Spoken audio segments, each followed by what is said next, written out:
So based on the time, I'm going to go ahead and jump into the lesson. And really, the lesson is something, it's more of a topic. I don't have as many slides as I usually do, but I think it's something that we're probably going to want to share about. So I want to encourage all of you to just open up at any point in this.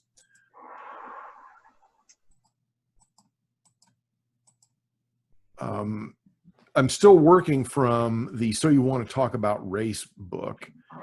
And it's funny how a lot of times I find that the things that we're working on as a community are things that I see, coming up either, in my family, coming up in the news, or in some cases, like it has recently, coming up in the Unity Ministers discussion group.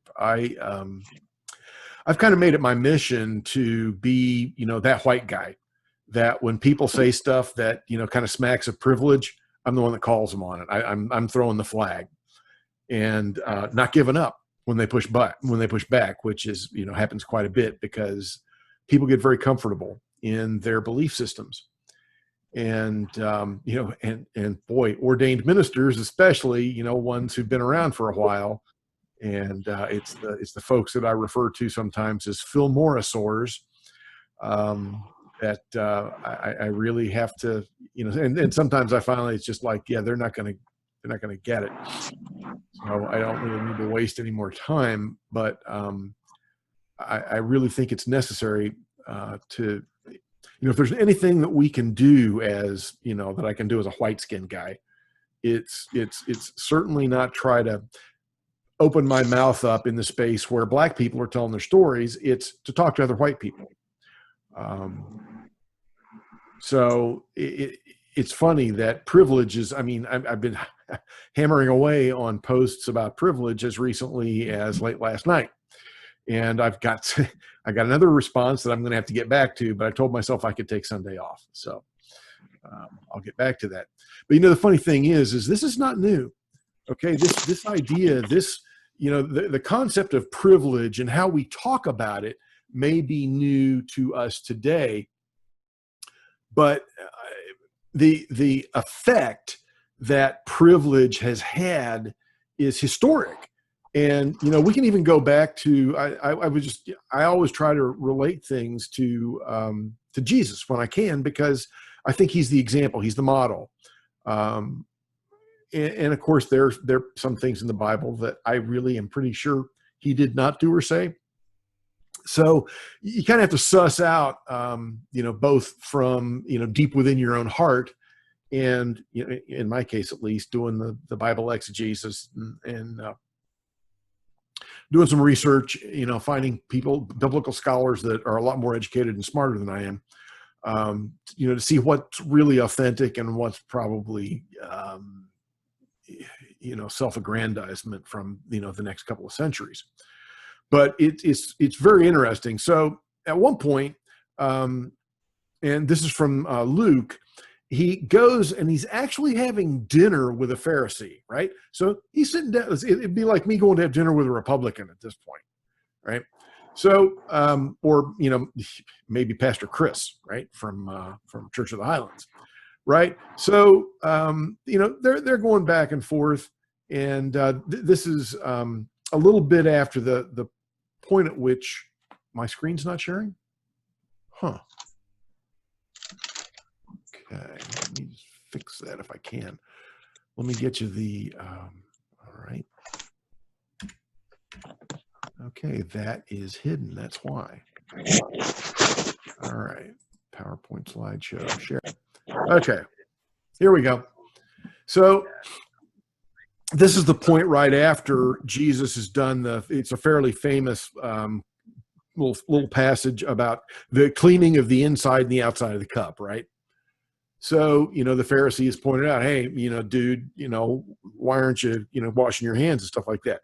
So after Jesus gives them the example of, cleaning the inside and the outside of the cup, he says this, but woe to you Pharisees. And I think it's really fascinating. We tend to think of at least a lot of us who grew up in America, think of Jesus as this sort of Scandinavian dude who is either all love or all suffering, right? And here he is saying, woe to you, which is, I could translate that into today's language, but probably not for church, right? For you tithe mint and rue and herbs of all kinds, and neglect justice and the love of God. It is these you ought to have practiced without neglecting the others. Woe to you, Pharisees, for you love to have the seat of honor in the synagogues and to be greeted with respect in the marketplaces. Woe to you, for you're like unmarked graves, and people walk over them without realizing it. There are a couple of things he says in there that don't make sense to us today, but when you understand what he's saying, it unpacks it even further. I mean, obviously, he's telling the dude, you think you're all that in a bag of chips, and you're not really about what we're supposed to be about. All right. When he says you tithe mint and rue and herbs of all kinds, mint and rue were extremely cheap herbs back in the day. So he's kind of like saying, you guys make a big deal out of making, tithing out of what you give to our church, to our collective identity as Jews is almost nothing. It's cheap. It reminds me of this guy that I knew back in Santa Barbara. Really, it was his wife that was involved in the Unity Church there, but he would show up every once in a while. This is a guy who had made a fortune in real estate down in Los Angeles, mostly commercial real estate. It was probably worth, when he died, somewhere north of $10 million. And Don thought he deserved a medal if he put $20 in the plate. This is kind of what Jesus is talking about. He's like, these are the guys, and these are guys, the Pharisees are the ones who are actually being paid by the church, or being, they're the ones that actually, get the stuff. And what are they giving? They're giving just a little teeny, I put something in there. Look, yeah, well, you put in some mint and some rue, but you can't even be just to people and actually show the love of God. And that was the important thing, right? And then when he says, for you are like unmarked graves, and people walk over them without realizing it. So, okay, back then, and remember that the Jewish purity laws were really important to them culturally. Now, obviously, Jesus has been teaching them that, it's not what goes into you that defiles you, it's what comes out of you. But to them, to the culture, and certainly to the audience listening, they would get this. So dead bodies were considered unclean, and you weren't supposed to touch them. So the idea is, they would very clearly mark the burial sites of people so that nobody would walk over their grave and, possibly become unclean from coming into contact with them. So when he says you are like unmarked graves and people walk over them without realizing it, he's telling them you make people unclean, and they don't even know it. Just being close to you is making people unclean. So that was a pretty serious insult, but not one that was undeserved when you look at what was actually going on in their culture at the time. So then it says one of the lawyers, and so you have the Pharisees who are the higher officials in the temple, and then what they're saying is lawyers. A lawyer's not actually the guy that would file suit against somebody for you. They were the scribes, the people who they were more like the religious police or the officials, the kind of the administrators, right? And one of the things that was really big about them was that they knew how to read. They were literate. So one of the lawyers answered him, "Teacher, when you say these things, you insult us too." And so and it's like Jesus turned, and slowly he turns. It's like, "Oh, you, yeah, okay. Woe to you too. Woe also to you, lawyers, for you load people with burdens hard to bear, and you yourselves do not lift a finger to ease them. Woe to you, for you build the tombs of the prophets whom your ancestors killed. And he really goes after them for their duplicity in enforcing the letters of the laws rather than looking to the spirit behind why they had those laws to begin with. And a lot of this comes out of the culture that they were a part of. So when we think about it, well, okay, was there privilege back then? Well, sure there was. Okay, so in Jesus's time, they were occupied by the Roman Empire. Now, yeah, it was still Israel. You know, it was primarily filled with Jewish people, although there were, you know, some other cultures that, you know, they were either bumped up against or that were kind of mixed in with them. You know, like when you hear about the Samaritans, they were people who were of Jewish ancestry but did not recognize the authority of the temple. And then there were like the Syro-Phoenicians, the story we referred to it a couple of weeks ago. You know, when Jesus had kind of left the area around Galilee and gone out to Tyre, and he has the conversation at the well with the Syro-Phoenician woman. Okay, so there are some other people, but really it's mostly the most of the population that is there in Judea and in Israel is Jewish, except that they have these like Roman overlords. So they have some occupying Roman soldiers, and then they have like the Roman governors. So it's not unlike, I mean, my favorite modern analogy is it's like it's occupied France during World War II. You know, you had the Vichy government, which was the French officials that were supposed to keep an eye on things, but the Nazis were there, right? And they were sort of looking over everybody's shoulders, making sure that they did things the Nazi way, and that if somebody in Berlin said jump, they didn't even bother to say how high. They just jumped as high as they could. So the Romans were privileged over the Israelites at all levels. Okay. Then once you got into the Israelite community, the temple authorities and wealthy landowners were kind of like the next group down in the pecking order, and they were privileged over other Jews. Men were privileged over women and children, and boy, you talk about a patriarchal society, that one was steeped in it, and that fueled all kinds of injustices.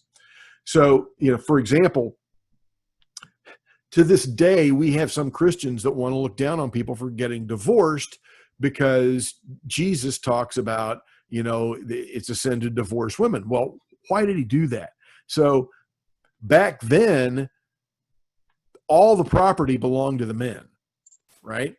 And if they wanted to marry a younger wife, and dispossess her son of their inheritance because they were going to take this new young wife and have a son with her and give him everything, they would divorce her and just put her out on the street, and she would have nothing. And basically would be reduced to begging, prostitution, selling herself as a slave, or just curling up and dying. And all of those things happened. And Jesus was watching that, and so he finally said, hey, this is wrong. You guys can't do that. And that was the point. It wasn't so much about, if you get married and you've lived together as husband and wife, hey, that's it, buddy. If you're miserable, we don't care. If you live with somebody who's abusive, too bad. That's not it. Okay. What he's talking about is the intention to take care of people and to show compassion rather than to, just live by this law because it's a law. That was not the idea. But yeah, the patriarchy was rife with abuse. And, something that is some of us today could even talk about. Able-bodied people were privileged over the disabled / injured / diseased. The purity laws, and the purity laws weren't just about food or being around dead people.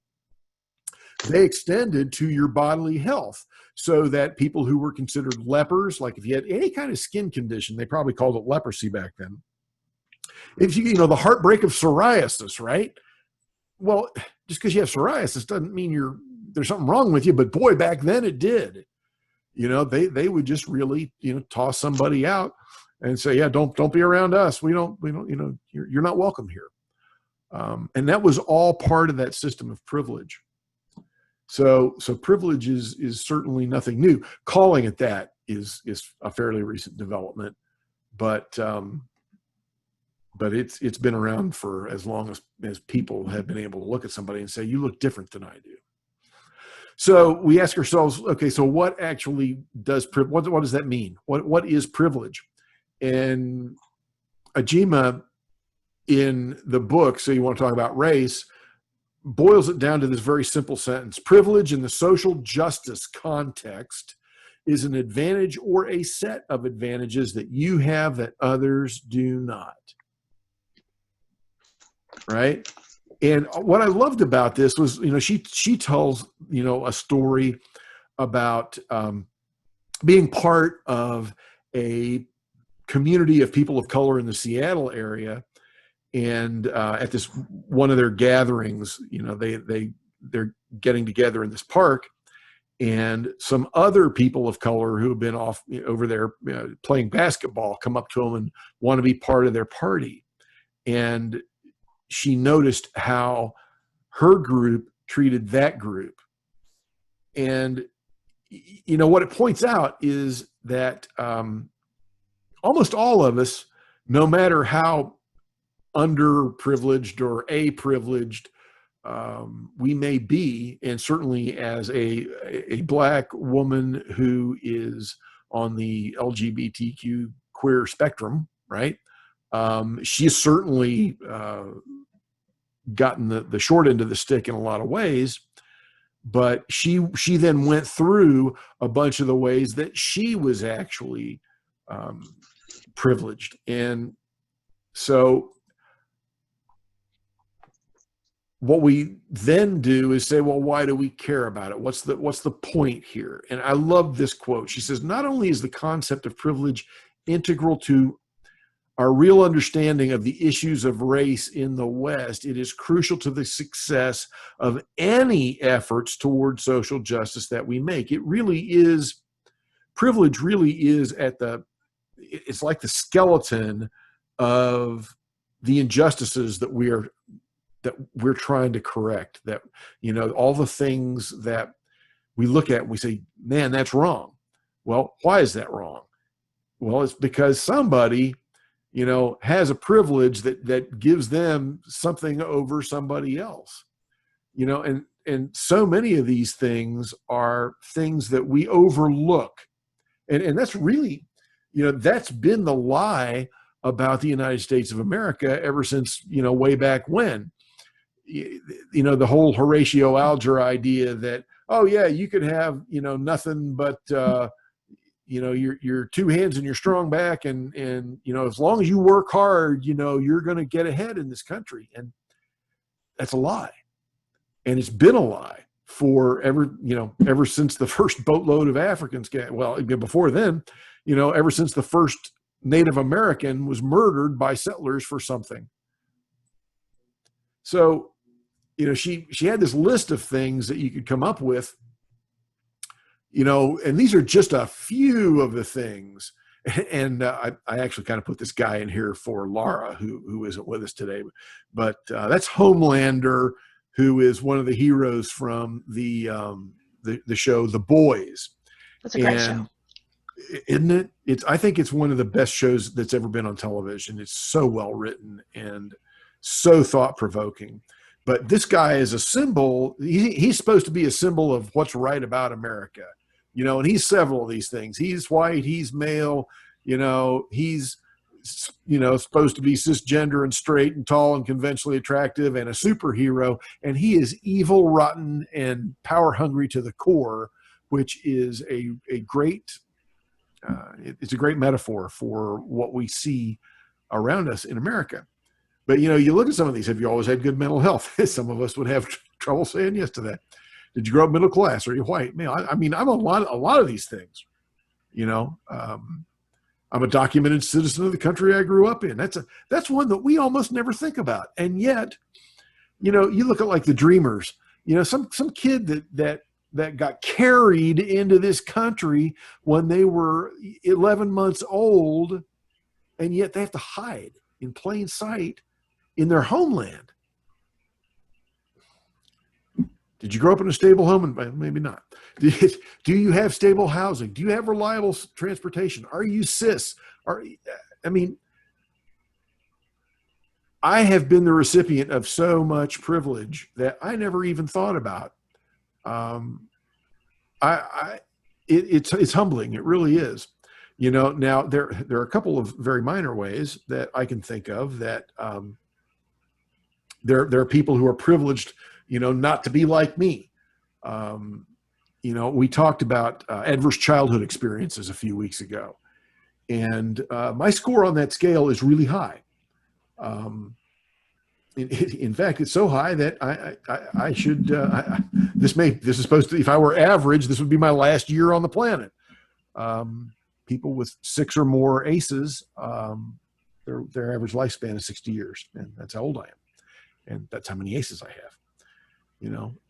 Even somebody that grew up gay, black, and female in this country, if they had no ACEs, they would have a privilege that I do not have. People who are right-handed enjoy a privilege I do not have. It's a small one, but it makes a statistical difference. Left-handed people are more likely to die by accident. Why? Because everything is designed for right-handed people, to include things like power tools and emergency equipment, just you name it. God, I remember back when I was in basic training, and M16s were designed for right-handed shooters. So because I was a left-handed shooter, the brass casings would eject, and although there were supposed to be these little deflectors that you could put on there that were supposed to stop this from happening, they would still a lot of the times hit me in the face when I was on the rifle range, and I'd come off the rifle range and I'd have burn marks on my cheeks from those things. It's a small thing, but it is what it is. Most of these things none of us ever think about, and the whole point of what we're talking about is, number one, are we willing to recognize and admit our own privilege? And then number two, are we willing to use that privilege to then try to help somebody else out? Right? How are you guys feeling about this so far? I mean, is this a fair, do you think that she's nailed it with her definition of privilege? Is it missing anything? I think the nature of the beast is that it's always going to be missing something. There's always going to be something that we don't see, but at the same time, I think it's a pretty good list for people kind of dipping into this for the first time, at least. Yeah. Right. Yeah, I think the definition is good because she includes the set of advantages. That's really flexible as we, Oh yeah. As this list could grow forever, but I think that definition does a good job of being flexible because of that. Yeah. Okay. So what she suggests is that if you want to do some of this work, is that you actually do a privilege list and sit down and write out some ways in which you're privileged. And I'll tell you, for those of us who've done gratitude work, it sounds a lot like our gratitude list. It's like, well, I'm thankful I have my health. Okay, well, that goes on your privilege list too, because there's a lot of people who aren't healthy, and it's not their fault. That's actually something I've been getting into it with some other Unity people over the past couple of days. There are times when it's not a person's fault that they get sick or whatever. It's a metaphysical malpractice. Don't even get me started about that stuff. But there are certainly so many simple things. I mean, I having been deployed overseas And not only, my experience as, having to live in a tin can for a year, a couple times, and walk 110 feet through the desert to get to the bathroom and things like that. Not only does that make me very grateful, and it kind of opens my eyes to some of the things that we take for granted here in America. But then also seeing some of the, like the people from third world countries that they would ship in there to work for $1 Kuwaiti an hour in the desert all day. That will really cause you to stop and think about some of the blessings that we have that are just so huge in comparison to what, some other people around the world have. So what she says is, once you've written down a nice long list of privilege, start thinking about how this privilege might have influenced not only your status in society, but your experience with and understanding of the world at large. How might your privilege have impacted your ideas on racism, on education, on the environment?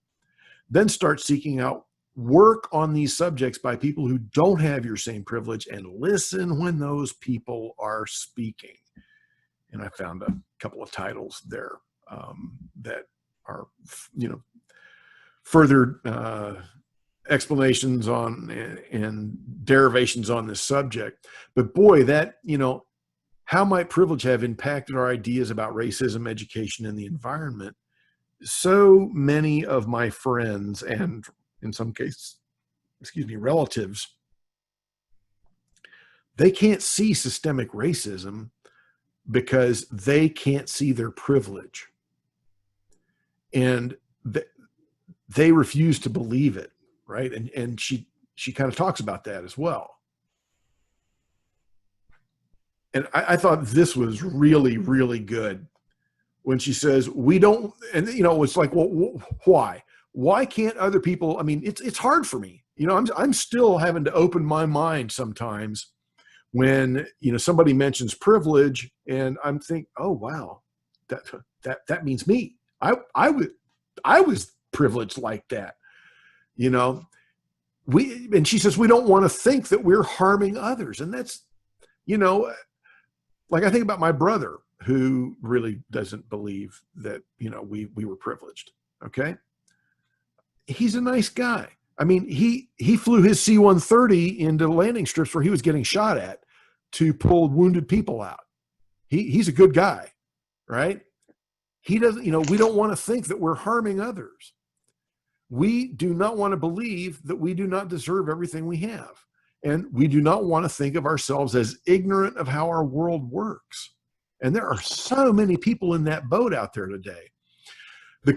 This is really, I thought this is so brilliant.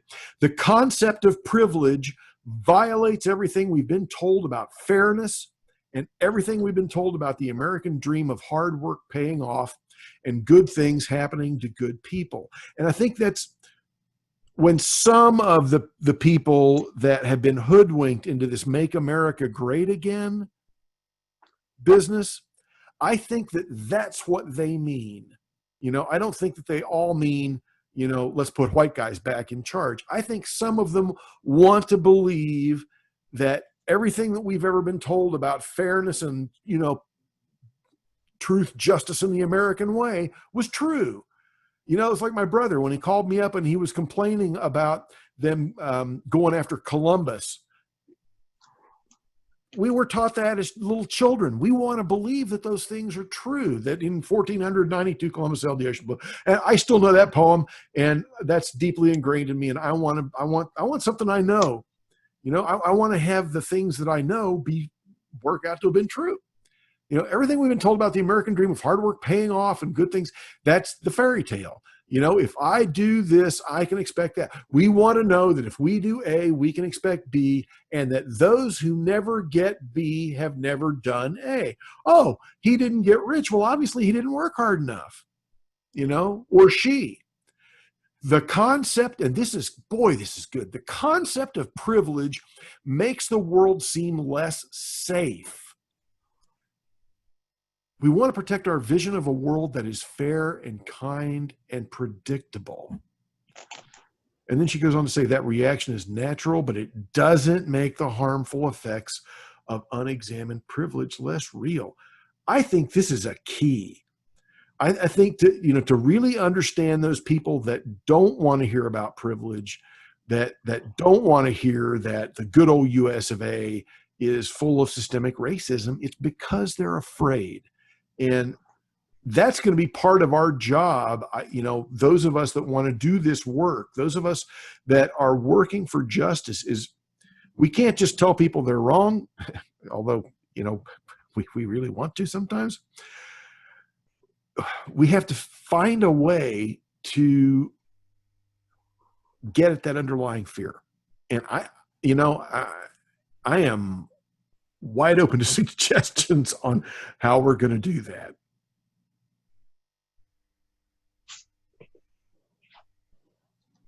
I don't know about you guys, but I'm having to take it day by day. Some days I have the patience to address it in a patient way, and some days I just want to be like, beep, beep, beep, beep, beep. I don't know. Yeah, I do. I gotcha. I think this is where I really get stuck, because it's hard to communicate with somebody in fear, because they're going to be defensive and evasive.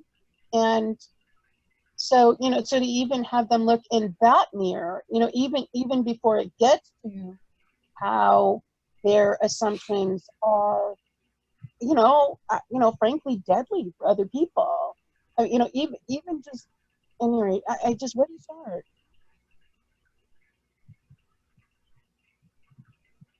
And also, like, I get so frustrated because it's like they project their fear onto you, and they're like, you're just so afraid of everything. And I'm like, if I was afraid of everything, I wouldn't be having this conversation with you. It's Right. not about me being afraid. It's about things being unjust, and the fact that you can't see, from another person's point of view. I don't know how to get through to these people. Yeah. Let's see, where is it? I feel like, what's interesting, like, for me, I guess, is like, I can pretty clearly see where my dad's financial success has come from. It's not necessarily, somewhat related, I'm sure, to his family, but like, he had connections. He had people that were willing to offer him a job when he was young. We didn't have the money for a lot of things at the time, and he went out and got the job, and has stayed in the same crumbling pharmaceutical industry for a very, very long time. And what's interesting to me is that he can repeat the hard work paying off and good things happening to good people. He can repeat that over and over again. And yet there's like, and for other people, I'm sure, what's interesting is when you hear that said over and over again by people who really haven't had that happen to them. Like, I see a lot of times,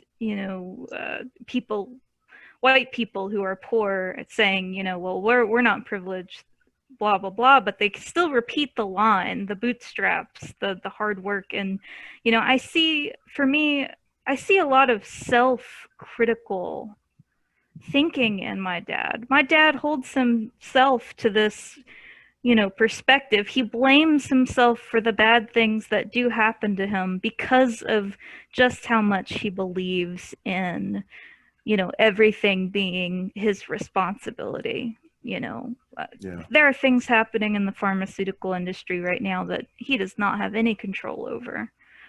But at the end of the day, he's still going to blame himself. And I don't know, like, I don't think that really answers any, like, how do we communicate? But I see that to him, with him, and it makes me really sad. Yeah. And finding that, that human part of this, I think it's important for communication.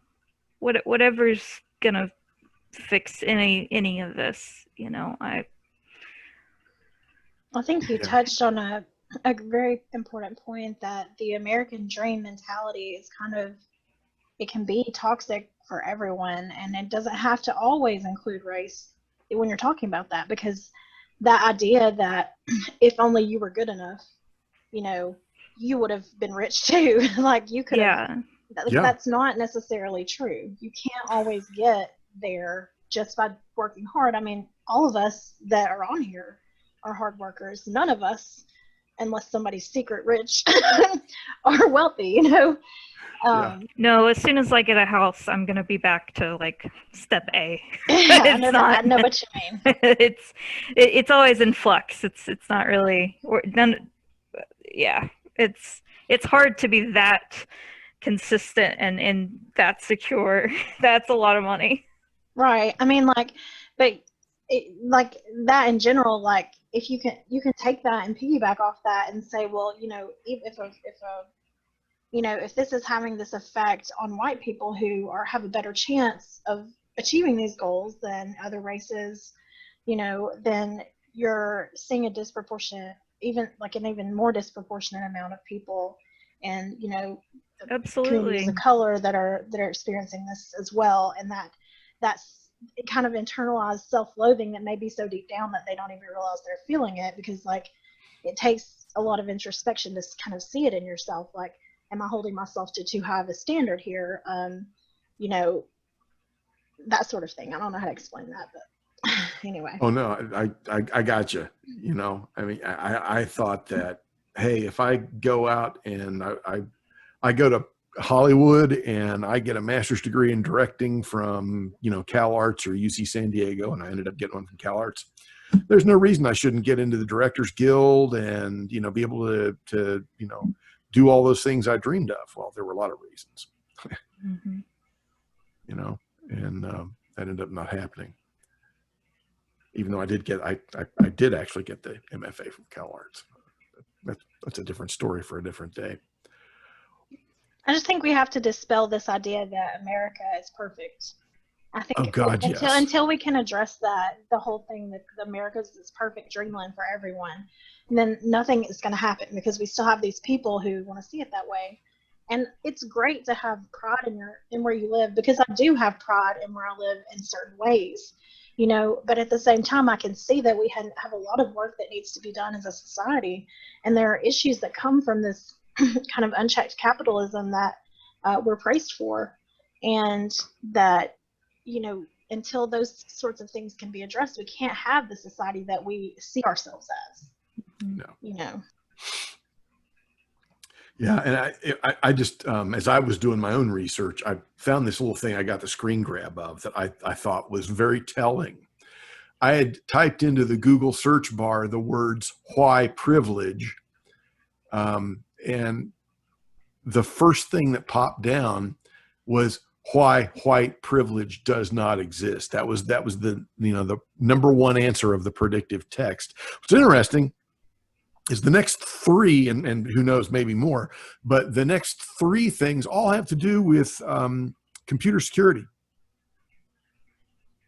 But the number one answer, so in other words, the thing that most people who have run a search with those two words in them have searched for is why white privilege does not exist. There's a lot of people out there trying to, reeking of confirmation bias. Yeah, No like that's what I was sitting here thinking. You have like, already decided that, and you want to read right. something. Yeah.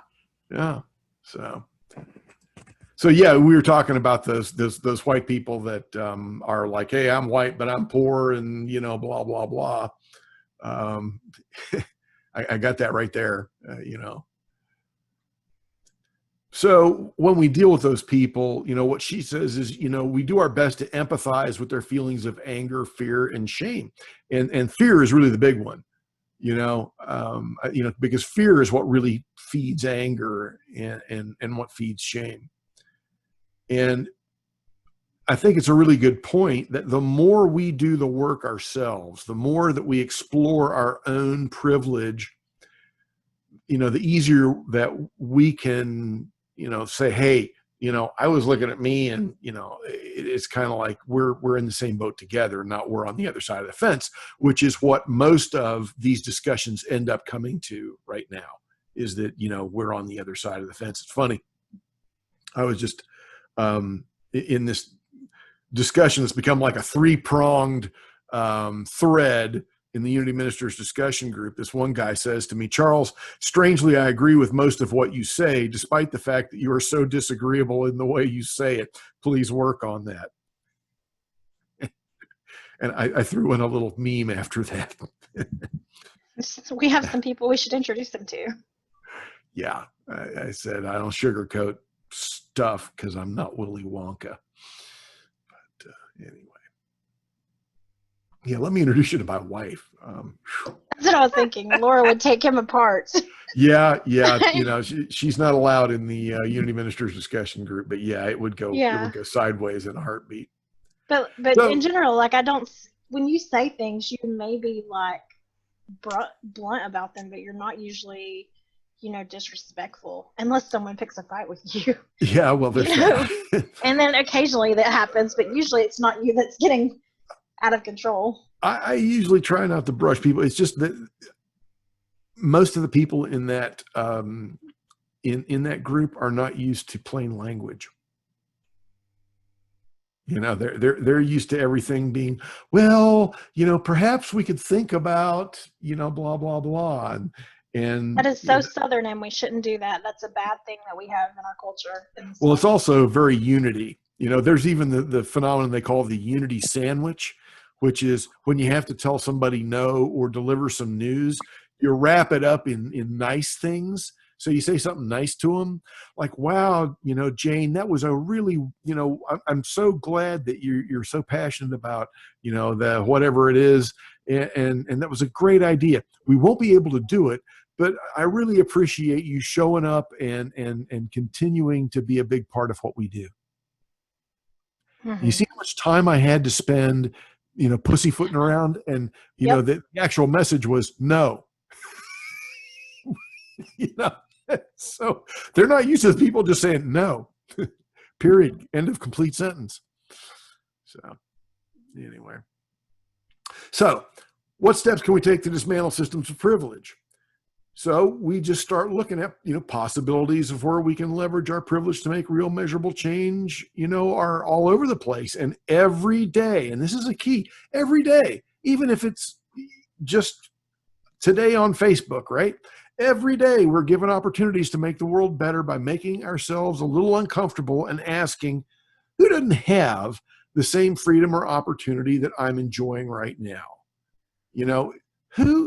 Who does not have what I have? And is there a way, even if I can't give them what I have, I can't turn everybody else into a white male, cisgender, heterosexual boomer, even if they wanted to be one. But I can at least use what that gives me, to try to help them in somewhere. That's why I show up at the Black Lives Matter protests. If I can put my body between, a Hoover cop and some young kid, because I am a white male, cisgender, heterosexual dude wearing the collar, I might be able to keep somebody from getting hurt. Right. I can't make that kid look like me, but I can use what I got.